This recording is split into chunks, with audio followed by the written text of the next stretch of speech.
ጥያቄ አሰላሙ አለይኩም ወራህመቱላሂ ወበረካቱ ኡስታዝ ጥያቄ ነበረኝ። ወአለይኩም ሰላም ወራህመቱላሂ ወበረካቱ።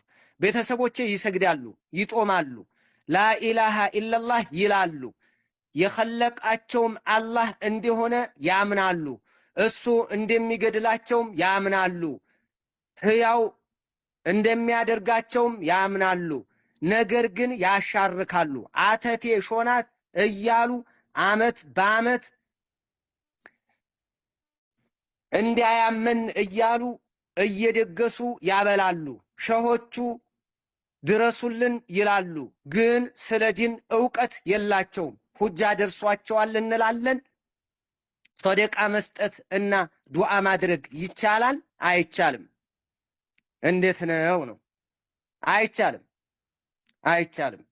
ሾናት አተቴ ሸሆቹ ድረሱ፣ አድርጉ፣ እድሜ አምጡ፣ ልጅ አምጡ፣ ይህን አድርጉ እያሉ ለጨሌ ለቆሌ ለአድባር ለመወክል ለሸሆቹ ለነንዬ ለጫልዬ ለሾንክዬ ለአባብዬ ለዳንዬ ለአንዬ ለሸህዬ ለገትዬ ለአልከስዬ ለቃጥባርዬ ለኑሩ ሁሴንዬ ለአብዱል ቃድር ጂላንዬ እየተባለ የሚሰጥ ወይም የሚሰጡ ሰዎች ሙሽሪኮች ናቸው። ፈርደን ፈርዳ ጥቅል የሚባል ነገር የለም።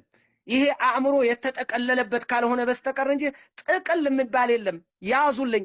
አኒ ዕቡዱላህ ወጅተኒቡ ጣሁት፣ አላህን ተገዙ ጣዖታትን ራቁ የምትለዋን የነብያትን ጥሪ ሚን ነቢይላህ ኑህ ዓለይሂ ሰላም ኢላ ኻተሚሂም ሙሐመድ ሰለላሁ ዐለይሂ ወሰለም ነብያት ሁሉ ይዟት የመጣት አን ያዕቡዱላህ ወይጅተኒቡ ጣጉት ወለቀድ በዐትና ፊ ኩሊ ኡመትን ረሱላን አን ያዕቡዱላህ ወይጅተኒቡ ጣጉት። እዚች ላይ አነጣጥሩልኝ፣ አታንጠባጥቡ እያልኩ ነው የተናገርኩት። አን ያዕቡዱላህ ወይጅተኒቡ ጣጉት። እዛ አስማው ሲፋት ውስጥ እየገባህ ቁርአን መክሉቅ ነው ያለ ምንድን ያለ ኩፍርያት እያመጣ ኢቭን ታሪክ ሶላት እነ ታሪክ ዘካ ወይንም ጃሂደ ዘካ ጃሂደ ሐጅ እያልክ አታምጣ። አን ይዕቡዱላህ ወጅተኒቡ ጣጉት። እዝች ጋር የተቃረነ አካል ፈሆ ሙሽሪኩን ቢላሂ ዐዘ ወጀል ሙሽሪክ ነው። ፈርደን ፈርዳ ኢቭን ራሱን ልንገራችሁ ዑመር ኮምበልሻ እሱ ብቻ ሳይሆን የእሱ ልጅ ቢሞት አንሰግድበትም። የዑመር ኮምበልሻ ልጅ የ3 ዓመት ልጅ ቢሞትበት በአባቱ ሂሳብ ነው የሚታየው። ማዕነሁ ሶብይ ህፃን ልጅ ከመሆኑ ጋር በቃ ይልሐቅ ቢህ። ለዚህ እኮ ነው ኢማም ፈውዛን ምን ይላሉ? አታግቡ የማን የሙሽሪክ ልጅ አባቷ ሽርክ ይሰራል፣ አታግቧት አሉ። ለምን? እሷ ተውሂድን እስከምትይዝ። ለምን ትልሐቅ ቢአቢሃ በአባቷ ነው ኢልሐቅ የምትደረገው። የኤርሚያስን ልጅ እንደማንሰግድበት የ3 ዓመት ልጅ የአህባሽን የ3 ዓመት ልጅ ቢሞት አንሰግድበትም። ኦኬ ይሄንን ጥጥት አድርገህ ያዘው። ማምታቻ ነው እንዳለ እያምታታ ነው። አብዛኛው ልንገራችሁ ተውሂድ ላይ የሚሰሩ እያምታቱ ነው። አን ያዕቡዱላህ ወጅተኒቡ ጣጉትን የተቃረነን ነብይ ሲመጣ ከኑህ ጀምሮ ሁድም ይሁን ሷሊሕም ይሁን ሉጥም ይሁን ሱለይማንም ይሁን ዳውድም ይሁን ሙሳም ይሁን ሃሩንም ይሁን ያዕቁብም ይሁን ዘከርያም ይሁን የሕያም ይሁን ነብይ ሁሉ አን ያዕቡዱላህ ወጅተኒቡ ጣጉትን ይዞ የመጣ ይችን የተቃረነን አካል ሙስሊም ያለ አንድ ነብይ የለም። አንድ ቁርአን አንቀጽም አታመጣም። አንድ አስልይ ፈርዒ የሚባል ፍልስፍና ነው። ይሄ ሁሉ የዳርዊን ቲዮሪ አታምጣብኝ። ይሄንን የለም። ከቁርአን አታመጣም፣ ከሐዲስ አታመጣም። ሌላን ጣዖትን አምልኮ ሙስሊም የተባለ አታገኝም። ምንም አስታኮ በፕላስተር አያይዞ ምን አድርጎ የሸይኹል እስላም እንደዚህ የሚላለው ላኑ ከፊሩ ማታኑ ቂማ አለይሙል ሁጃ። ልንገራችሁማ እኔ በጣም እኮ ስለሚገርመኝ እኮ ነው እነዚህ ሰዎች ማለት ነው። በጣም ስለሚገርመኝ ነው። እህታችን ባረከላሁ ፊኪ ጥያቄሽ ይኸው ኢማም ፈውዛን ተጠየቁ። እንደ ዓሊም ንግግር የሳቸውን ልንገራችሁማ። እንደ ዓሊም ምን አሉ? እናቴ አላቸው። አሁን የጠየቅሽኝን አይነት እናቴ በሽቲራክያ በዘመነ ኮሙኒስቶች ጊዜ ትኖር ነበረ። አትጽፍም፣ አታነብም፣ የዑለማዎች ሪከርድም የላትም። ግን ለወልዮች በወልዮች ስም ትምል ነበር፣ ስለት ትገባላቸው ነበረ። ይች እናቴ ጃሂል ነበረች፣ ሞተች። ሐጅ ላድርግላት ሶደቃ ይደረግላት ወይ አላቸው። ፈቃለ ላ አይደረግም አሉ። ላ አይደረግም። ለአንሃ ማተት ሙሽሪካ ሙሽሪኩና ነው የሞተችው። ጀህሏ ትክክል ጀህል ከሆነ አላህ አይቀጣም፣ ጃሂልን አይቀጣም። እዛ ትተሳሰባለች። አምሩሃ ኢለላህ ወደ አላህ ነው ጉዳዩ።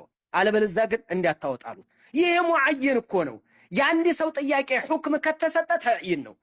ሌላ ድድገማችሁም እዚሁ ላይ ኢማም ፈውዛን አንድ የሆነ ሰው አላቸው ቂራአት ሄደ ተውሂድ ቀርቶ ተምሮ ሲመለስ አገሩ ላይ አባቱ ሞቶ ደረሰ። አባቱ ሽርክ ሲሰራ ነበረ፣ ቀብር አምልኮ የሚባለውን ማለት ነው። ነገር ግን አባትየው ጃሂል ነበር። ወለም ዩነቢሁሁ አሐድ ማንም ግንዛቤ የሰጠው የለም፣ ያስተማረው የለም፣ ሞተ። ለዚህ ሰው ዱዓ ቢያደርግለት ልጁ ይችላል እንዲህ አላቸው። ላ አይቻልም። ለምን? ሊአነሁ ማተ ሙሽሪከን ሙሽሪክ ሆኖ ነው የሞተው።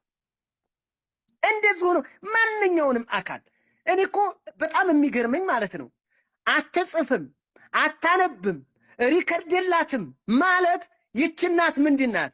ካነት ጃሂላ ብሎ ነው የሚጀምር። ጃሂል ነበረች፣ መጻፍ የማይችል ማንበብ የማይችል ጀህል ያለበት። ከዚህ በታች ሰው አህያ ካልሆነ በስተቀር እንጂ ከዚህ በታች ምንድን ነው የምታገኙት እንዴ? ላኢላሃ ኢለላህ። ጀህል ከዚህ በታች ከየት ይምጣ? ጀህል ይጠቅማል፣ የሚጠቅምበት ቦታ ጀህል ያተርፋል፣ ያዲናል። የሚያስተምረው አጥቶ አዲስ ሰለምቴ ሆኖ ሽርክ እያከሰራ እኛ ሙሽሪክ ነው ብለን ቢተዕይን አይነን ሙሽሪክ ብለን እንወስናለን። ወላኪነከ አልአምሩ ኢለላህ ዐዘ ወጀል። አላህ ደግሞ ወማ ኩና ሙዐዚቢነ ሐታ ነብዐሰ ረሱላ መላእክተኛ እስከምንልክ ድረስ ቀጪዎች አይደለንም ብሏል። አላህ ጃሂልን አይቀጣም። ከቅጣት አንጻር ነው የምታዩት። ይህንን ኧረ ለላህ ብላችሁ ኧረ እንደ ይህንን አቂዳ ተዋታ ዝርክርኩ። እኛ እኮ የጀምዕያና የሐጃውራ እነሱ አይደሉም ጫማቸው ያስጠላን እኮ በዚህ እኮ ነው። ሁጃ አቁመን ነው የምናከፍረው። ሁጃ ከየት እስከ የት ነው? ስንት ዓመት ነው የምታስተምረው? ምን ያክል ቅራት ነው የምታቀረው? እስኪ ዷቢጡን ንገረን። 1 ዓመት፣ 2 ዓመት፣ 10 ዓመት፣ 20 ዓመት፣ 15 ዓመት። አንተ የኑህ ዕድሜ ቢሰጣቸው 90 ዓመት ቢያስተምሩ ጀህል ለቆታል። ግሙ ተአዊል ነው ይሉሃል። ሌላ ዓመት ላይ ደግሞ እነዚህ ጤነኛ አይደሉም፣ ጤነኛ አይደሉም። እኔ እኮ በማህበር ያበዱ ናቸው ብያለሁኝ። የለም እንደዛ አይነት ማስረጃ የላቸውም። ከቁርአን አንድ የሚያመጡት የለም። አየን ተጨቃጨቅን። እነሱ የኖሩበትን ኑሮንበታል እኮ እንደነሱ እኮ ስንል ነበረ። ግን እዚህ ደረጃ አልደረስንም። እኛ የዛን ጊዜ እኛ ተስሚያ ላይ ምን እንበለው የምትባል ነበረ። አሁን እኮ ነው ጉድ የወጣው። አሁን እኛ ጭቅጭቅ ስንጀምር ጉድ ወጣ። አጃኢብ። ለካ ዑለሞቹ ጋር ገንጥለውናል። ግማሹ የመን ወሰደን፣ ከፊሉ እነ ረይስ ጋር መዲና ወሰደን። አዑዙ ቢላህ ሐውላ። እነዚህ እኮ መናሃጃቸው ኸቢስ አኽበስ የሆነ መናሃጅ እኮ ነው።